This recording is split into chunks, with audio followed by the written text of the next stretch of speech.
every tithe of the land. Apparently in Irwin, Tennessee, the biblical requirements to tithe and against thievery are much more important to some than the biblical prohibition against murder.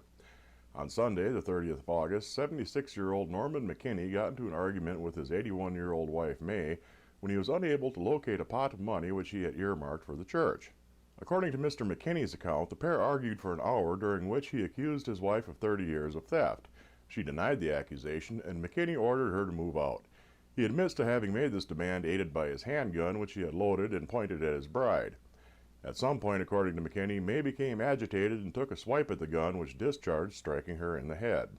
Distraught and flustered, McKinney fled and sought the aid of a deputy rather than calling 911, which he claims in his mental state at the time he was unable to do.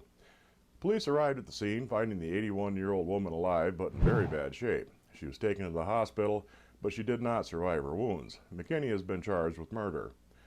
Sadly, there is no word as to whether the church ever received its money. Jazz demands.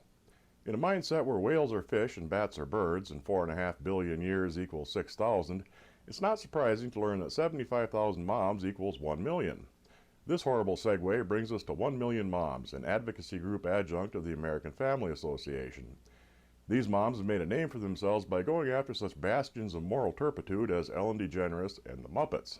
Their latest target is the 14-year-old transgender star of TLC's reality television program I Am Jazz, Jazz Jennings.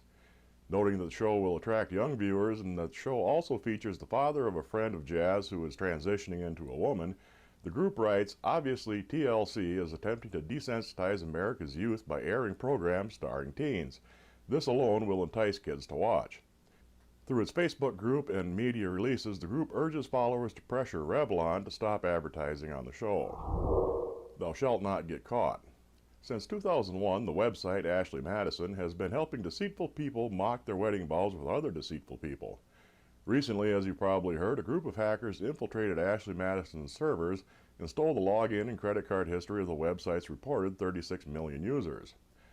This information was ultimately released when the company's owners refused to shut down the site as hackers had demanded. The media and amateur sleuth immediately seized on the cache of intel to see if there were any recognizable names in the info dump. The most prominent find, it turns out, was the already infamous Josh Duggar, but also in the haystack were numerous other religious hypocrite needles. Ed Setzer, one of the editors at Christianity Today, had his say about the trove of holy cheaters. Based on my conversations with leaders from several denominations in the U.S. Canada, said Setzer, I estimate that at least 400 church leaders, pastors, elders, staff, deacons, etc., will be resigning Sunday.